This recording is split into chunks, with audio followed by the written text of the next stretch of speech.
Hello friends, एक बार फिर से आप सभी का मेरे इस यूट्यूब चैनल मैथमेटिकल जर्नी पर बहुत बहुत स्वागत है। दोस्तों, आज का हमारा क्वेश्चन है केमिस्ट्री का हेनरी का नियम एवं अनुप्रयोग। पूरे क्वेश्चन को और उसके आंसर को बहुत अच्छे से मैंने यहाँ पर कंप्लीट किया है, बहुत अच्छे से देखिएगा। इसके बाद हेनरी का नियम दोबारा पढ़ने की ज़रूरत नहीं पड़ेगी, तो बहुत ही अच्छे से थोड़ा सा समय लीजिए, देखिए क्वेश्चन को मैं जो समझा रहा हूँ उसको ध्यान से देखिए। देन उसके बाद उसकी जो थ्योरी है, उसके जो अनुप्रयोग है, उसको हमको अच्छे से समझना है। सिर्फ एक ही लेक्चर में कंप्लीट कीजिएगा हेनरी का नियम और बाद में दोबारा पढ़ने की जरूरत नहीं पड़ेगी, ना ही दोबारा समझने की जरूरत पड़ेगी। तो बस ध्यान से देखिए हेनरी का नियम एवं इसके अनुप्रयोग। सबसे पहले मैंने यहाँ पर सबसे पहले जो इसकी इंपॉर्टेंट डिटेल है वो लिख दी है। द्रवी विलयन पर आधारित है। द्रवी विलयन जिसके अंदर विलायक जो है द्रव है और विलेय जो है गैस, द्रव और ठोस हो सकता है। द्रवी विलयन ऐसा विलयन जिसमें जो विलायक है ज़्यादा मात्रा में जो है द्रव है और कम मात्रा में गैस, द्रव या ठोस हो सकती है। ठीक है, अब इससे रिलेटेड हेनरी का नियम है और जो बाकी नियम है उसको भी याद कैसे रखना है, यहाँ पर मैंने लगभग सारी चीज़ें लिखी हुई है। तो जो हमारा ज़्यादा इंपॉर्टेंट क्वेश्चन है हेनरी का नियम और उसके अनुप्रयोग, देखिए द्रवी विलयन में विलायक जो अधिक मात्रा में, विलयन मतलब कि दो या दो से अधिक पदार्थों का समांगी मिश्रण विलयन कहलाता है। जैसे कि हमने क्या करना है, नींबू पानी जो होता है, जिसके अंदर पानी के अंदर हम नींबू का रस मिला देते तो एक प्रकार का विलयन बन गया, नींबू पानी हो गया। ठीक है, अब यहाँ से द्रवीय विलयन की बात करें हमने, तो द्रवीय विलयन में विलायक द्रव ज़्यादा मात्रा में, विलेय जो कम मात्रा में होता है, तो गैस, द्रव या ठोस हो सकता है। अब ध्यान से देखिएगा यहाँ पर, अब जो विलयन बनेगा वो कैसा बनेगा, ठोस प्लस द्रव। उदाहरण के लिए CO2 प्लस H2O। CO2 एक गैस है और H2O जो है वो पानी है, तो ये मिलकर बनता है सोडा वाटर। ध्यान से देखिएगा कि H2O जो पानी है उसमें CO2 मिलाई है, पानी में गैस मिलाई है। अब पानी में जब गैस मिलाई है तब जो नियम बनता है वो बनता है हेनरी का नियम। ध्यान से देखिएगा, द्रवी विलयन लिया हुआ है मैंने, लगभग हेनरी का नियम बहुत अच्छे से कंप्लीट किया है। सब कुछ यहाँ पर पूरी डिटेल लिख दी हुई है और लिखना कितना है ये भी मैं बताऊंगा, तो बहुत अच्छे से याद रखिएगा। हेनरी का नियम एवं उसका अनुप्रयोग, विलायक द्रव होगा, विलय में गैस, द्रव, ठोस हो सकता है। तो जो हमारे पास विलयन बनने वाला है, तो विलयन कैसा बनेगा, विलयन बन सकता है ठोस प्लस द्रव का, द्रव प्लस द्रव का। उदाहरण भी लिखा हुआ है मैंने यहाँ पर, ठोस प्लस द्रव का विलयन बन सकता है। तो जब ठोस और द्रव का विलयन बनेगा तब इसके लिए हेनरी का नियम हम समझेंगे। द्रव और द्रव का विलयन बनेगा, उदाहरण देखिए अल्कोहल प्लस जल, तो इसके लिए हम राउल्ट का नियम देखेंगे, आदर्श व अनादर्श विलयन देखेंगे और विचलन और स्थिर क्वाथी विचलन यहां पर देखेंगे हम यहाँ पर। और लास्ट वाला जो द्रवी विलयन में बना ठोस प्लस द्रव, याद रखिएगा द्रव इसमें ज्यादा है और ठोस कम है, तब इस स्थिति में यहाँ पर नमक NaCl प्लस जल यहाँ पर हमने लिया हुआ है। तो इससे जो क्वेश्चन बनेगा वो बनेगा अणुसंख्य गुणधर्म।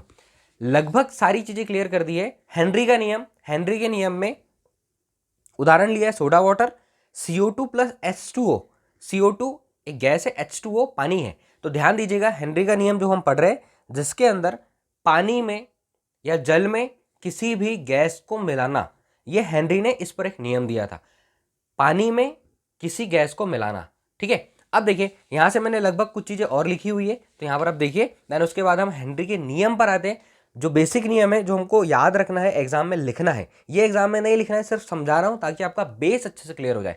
हेनरी का नियम, गैस प्लस द्रव विलयन। उदाहरण के लिए सोडा वाटर, सोडा वाटर में CO2 गैस है और H2O यहां पर द्रव है। ठीक है, तो द्रव में गैस को किस प्रकार मिलाया जाए, हेनरी का नियम क्या है, द्रव में गैस को किस प्रकार मिलाया जाए, ये दिमाग में बिठा लीजिए, द्रव में गैस को किस प्रकार मिलाया जाए।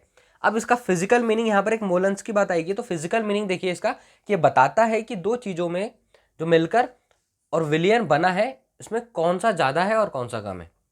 मोलेंस, इसके अंदर एक मोलेंस आएगा जिसकी डेफिनेशन से हमको समझना है मोलेंस। तो मोलेंस हमको इसकी फिजिकल जो मीनिंग है वो ये, मोलेंस बताता है कि दो चीजों को अगर मिलाकर हमने कोई विलयन बनाया है तो कौन सी चीज उसमें ज्यादा है और कौन सी चीज उसमें कम है। यहाँ पर और समझिएगा कि सभी जो भी हमने पदार्थ मिलाया है सभी के मोल अंशों का जो योग होगा वो होगा एक। अब अगर यहाँ पर हमने एक कंटेनर लिया हुआ है, इसमें हमने दो चीज मिलाई है, एक A और एक B, तो A का मोल अंश 0.2 है और B का मोल अंश 0.8 है, मतलब कि B वाला जो पदार्थ है वो ज्यादा मात्रा में है। यहाँ पर इतना देखिए, ये हमारे लिए सफिशिएंट है। हेनरी का नियम क्या बोलता है, हेनरी का नियम द्रव में गैस को किस प्रकार मिलाया जाए, इतना याद रखिए। बाकी चीज़ें भी मैंने यहाँ पर लिखी हुई है, ध्यान से समझिए। किसी भी जल में गैस को घोलने के लिए उसमें दाब लगाते हैं, ये हेनरी का नियम है। बेसिक क्या लिखना है एग्जाम में वो मैं आप लोगों को उसकी डेफिनेशन, परफेक्ट डेफिनेशन बताऊंगा, बस देखिए इसको समझिए। किसी भी जल में गैस को घोलने के लिए उसमें दाब लगाते हैं, अगर गैस जल में घुलेगी तो उसका मोल अंश बढ़ेगा। याद रखिए, यहाँ पर मैंने नॉर्मली अपनी भाषा में एक डेफिनेशन लिखी हुई है जिसको समझना है आप लोगों को। किसी भी जल में, कोई भी जल में गैस को घोलने के लिए उसमें दाब लगाया जाता है, प्रेशर क्रिएट किया जाता है।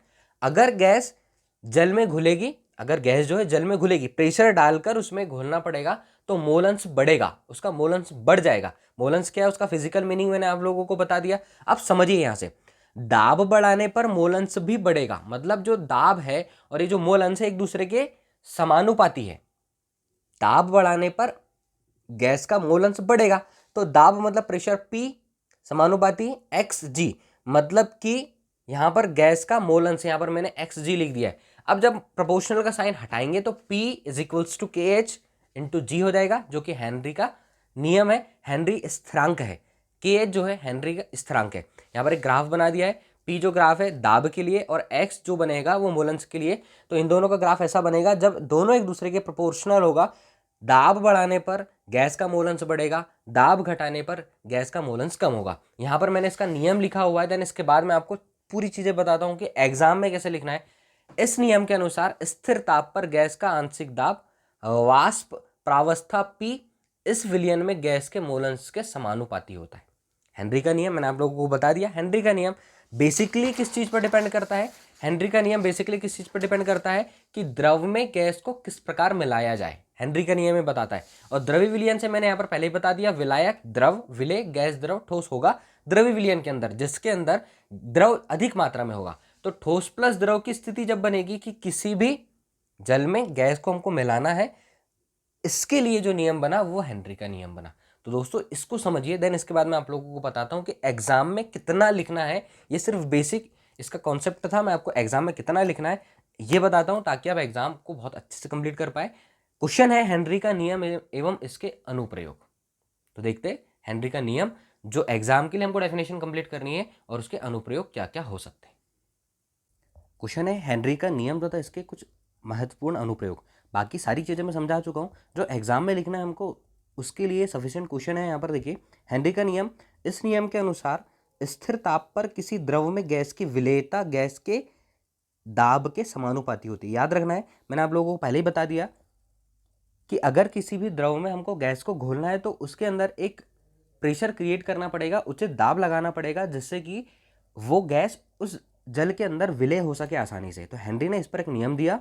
इस नियम के अनुसार स्थिर ताप पर किसी द्रव में गैस की विलेयता गैस के दाब के समानुपाती होती है। अथवा दूसरी डेफिनेशन जो इसकी क्लियर है, साफ साफ याद रखना है, ये डेफिनेशन पूरा लिखना है एग्जाम में, यही हमारे लिए इंपॉर्टेंट होगा। तो देखिए डेफिनेशन क्या दिया, अथवा किसी गैस की वाष्प अवस्था में आंशिक दाब को P से दर्शाया है यहाँ पर प्रेशर, उस विलयन में गैस के मोल अंश के समानुपाती है। मोल अंश की डेफिनेशन मैंने आप लोगों को क्लियर कर दी कि अगर किसी भी विलयन में दो चीजें मिली हुई है, दो पदार्थ मिले हुए हैं, तो किसकी मात्रा अधिक है, ये मोल अंश दर्शाता है। जो इसका फिजिकल मीनिंग होगा ये होगा कि अगर किसी भी विलयन में दो चीजों को मिलाया है तो किसकी मात्रा अधिक होगी, यहाँ पर इस चीज पर बात हुई है। तो किसी गैस की वाष्प अवस्था में आंशिक दाब P उस विलयन में गैस के मोल अंश के समानुपाती होता है, उसे निम्न रूप में व्यक्त किया जाता है। तो निम्न रूप में व्यक्त करना है, मैंने वहां पर भी लिखकर बताया आप लोगों को, P समानुपाती X, मोल अंश को X से दर्शाते, और जब ये समानुपाती का साइन हटेगा तो P बराबर KH हो जाएगा। KH जो होगा हेनरी स्थिरांक होगा, KH हेनरी स्थिरांक होगा। P जो होगा वाष्प अवस्था में गैस का आंशिक दाब, और X जो होगा गैस का मोल अंश। तो यहाँ पर इसका नियम देखना है, बहुत ईजी है, सफिशिएंट शुरू से पूरा वीडियो देखिए ताकि आपको सारी चीज़ें क्लियर हो जाए और कभी नहीं भूलेंगे हेनरी का नियम। हेनरी का नियम, इसके महत्वपूर्ण अनुप्रयोग।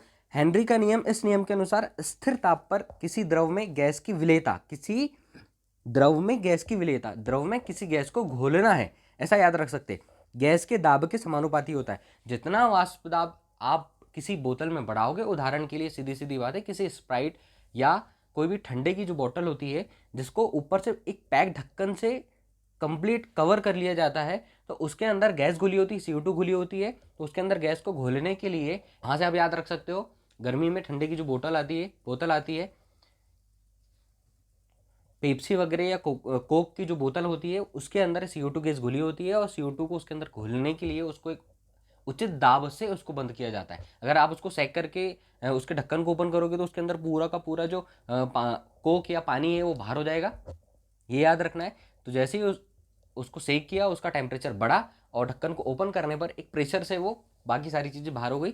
अब थोड़ी देर अगर इसको हम वैसे ही रखा रहने देंगे तो एक स्थिति ऐसी होगी कि उसके अंदर सिर्फ मीठा पानी बचेगा, बाकी सारी उसके अंदर का जो टेस्ट है, अलग से एक्स्ट्रा टेस्ट जो होता है वो उसका हट जाएगा। तो यहाँ पर याद रखना है। अब देखिए हेनरी के नियम के अनुप्रयोग 3 अनुप्रयोग यहाँ पर है। तो फर्स्ट जो है अनुप्रयोग मतलब कि इसका उपयोग कैसे किया जाता है यही देखना है। तो पहला उपयोग देखिए, सोडा वाटर तथा मृदु पेयों में CO2 की विलेयता बढ़ाने के लिए बोतल को उच्च दाब में सील कीजिए।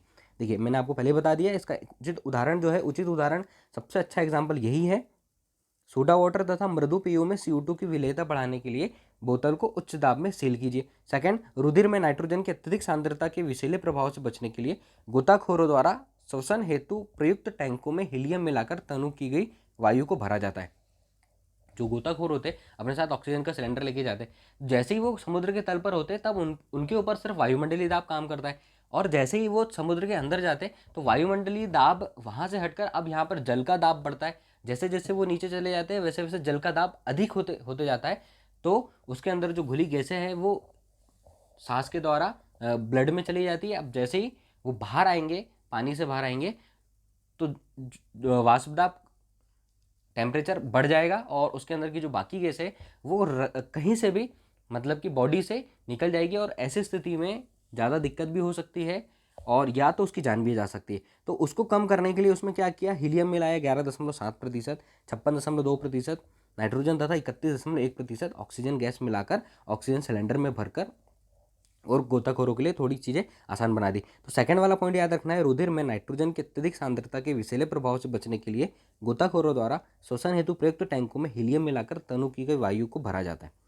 तीसरा, ऊंचाई वाले स्थानों पर आरोहक पर्वतारोही जो होते के रुधिर में ऑक्सीजन की सांद्रता कम हो जाती है, इसके कारण आरोहक कमजोर हो जाते हैं तथा स्पष्टता सोच नहीं पाते। इस प्रकार के लक्षणों को एनॉक्सिया कहते हैं। तो यहाँ पर इसके 3 अनुप्रयोग मैंने आप लोगों को बता दिए, और हेनरी का नियम और उसका अनुप्रयोग कंप्लीट पूरा एक अच्छा क्वेश्चन है। तो इसको आप समझिए, याद कीजिए। मिलते हैं नेक्स्ट वीडियो में, तब तक के लिए thank you so much friends.